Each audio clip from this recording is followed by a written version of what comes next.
A Semana dos Ex.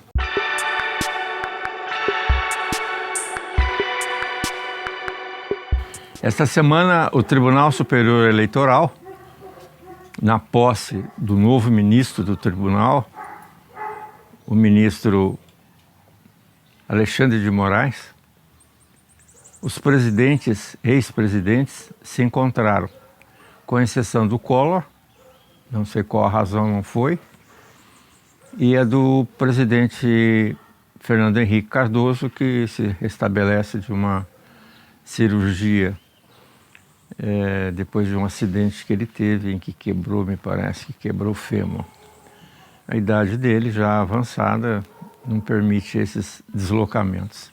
Mas o interessante da festa foi que a única pessoa que não estava naquele ambiente espiritualmente, só corporalmente, era o presidente Bolsonaro, numa situação extremamente desagradável, de frente para os seus opositores,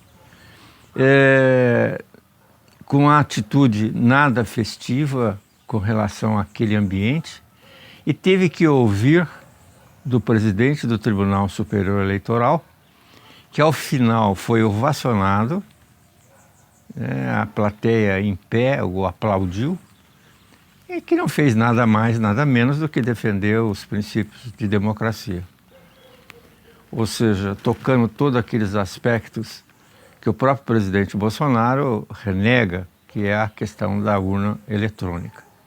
Interessante que dessa discussão da urna, uma coisa que me veio à mente agora, recentemente, pela história eleitoral política brasileira, nós brasileiros, de uma certa forma, ao longo da história, votamos muito pouco. Daí o fato do exercício da eleição ser uma coisa assim ainda incipiente no Brasil. Ou seja, nós fizemos 30 anos, 20 e poucos anos de regime militar, onde a gente não votava, né? Ou seja, talvez seja aí o desengano do povo na questão da escolha dos melhores representantes para a eleição. Falta ainda à sociedade o exercício do voto e da escolha adequada dos nossos candidatos. É interessante isso, né? Mas uma coisa que ninguém fala sobre a urna, ou seja, as críticas sobre a urna, a insegurança sobre a urna, mas é interessante que ninguém fala que a urna eletrônica foi uma das formas que o analfabeto pudesse votar. Ninguém fala sobre isso. Ou seja, a urna eletrônica, em termos de democracia, de avanço democrático, de possibilidade de escolha, ela é fantástica. É lógico, se existem problemas com a urna, mas existem recursos, meios para poder verificar a fraude. A fraude no Brasil eleitoral é uma coisa histórica. Todos os anais da história brasileira contam das fraudes eleitorais e da forma como alguns presidentes foram eleitos. Alguns foram eleitos presidente da República sem saber. Não estavam nem no Brasil, o caso do Epitácio Pessoa. Enfim, a democracia no Brasil precisa ser exercitada. E nós precisamos lutar para que essa democracia, as pessoas entendam o que é o processo democrático.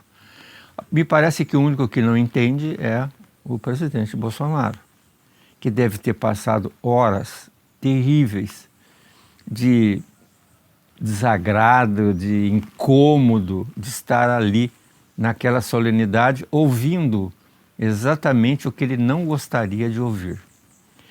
E está se transformando numa figura patética, porque hoje o presidente foi, nessa semana também, denominado tchutchuca, né? Nem sei falar esse troço, que é uma palavra tão estranha, que é uma gíria que não faz parte da minha vida, que foi muito difícil ser traduzida no exterior para as pessoas entenderem o que é isto.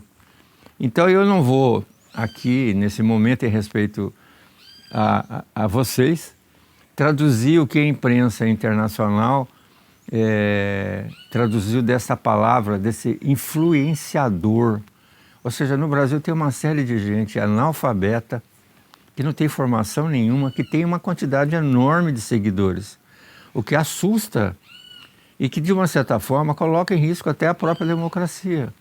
Como é que essas pessoas se julgam no direito de ditar regras, de falar coisas a respeito de política, a respeito de história do Brasil, e tem seguidores, milhões de seguidores? É uma coisa impressionante. Então, esse influenciador, esse youtuber, que é a palavra correta, ofendeu o presidente da República. Ou seja, não ofendeu praticamente, ou fez uma lembrança, porque no início da sua campanha de 2018, ele disse que não teria nenhuma relação com o Centrão, ou seja, seria um governo independente, apesar da história ter mostrado que Jânio caiu, né? Naquela época não tinha Centrão, tinha forças ocultas.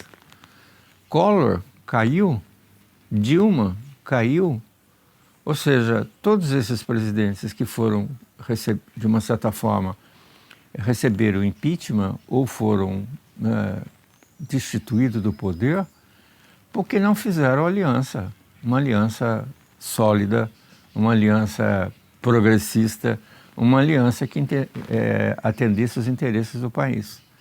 Então ele ficou muito nervoso, tentou dissuadi-lo, mas percebeu o ato impensado numa época de eleição.